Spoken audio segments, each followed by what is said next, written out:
Bugün bazar günü yemək olar. Bugün bazar günü, o da gəldim sizə. Seymur əllərinə sağ ol, çox tatlı da. Allah razı olsun sizdən.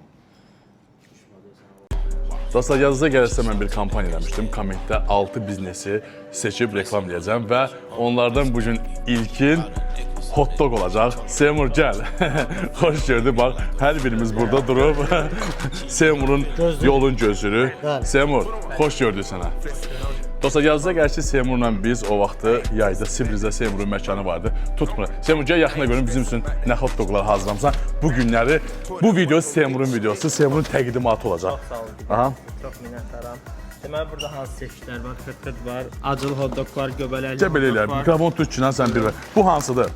Şala acılı götürün. hot dogdur. İnanın mənə, Seymurun hot doglar çox dadlıdır. Hansı xırt-xırt? Odur. Gəl bir ilk özümün dadına baxaq. Klasikdir. Aha. Bu göbələk pendirli. Ən çox satılan və ən çox dadlısı olan. Klasik hot dog. Gözəl. Dadı necədir? Amma reallıqdır. Səmimi. Mükəmməl. Bax sən biz üstünə hər cüzə hot Biz dog yemişik bunu. Aha. Sonra dedim ki, o qardaş gələcək bu Bəli. günləri. Ona dedim, xahiş edim ki, gələcəksə Qarabağda bunu denə. Bəli. Seymur, çox sağ ol. Bu qədər hot doga ehtiyac yox idi. Məqsəd o idi ki, sənin bütün hot doglarını reklam edeyim, işıqlandırım. Hal-hazırda bax dostlar, Seymurun obyekt hələ ki Hələ yoxdur. ki yoxdur, təmirdədir. Onlayn sifariş edə bilərsən. Hot dog səhifəsinə girin, onlayn sifariş edin. Burada nəinki belə hot doglar, hətta bax bura gəl. Belə kartof topları, soğan halqaları, demək olar ki, hər şey var da. Seymur, təşəkkür edirəm səni. İnanıram ki, gəlin Seymura dəstək olalım.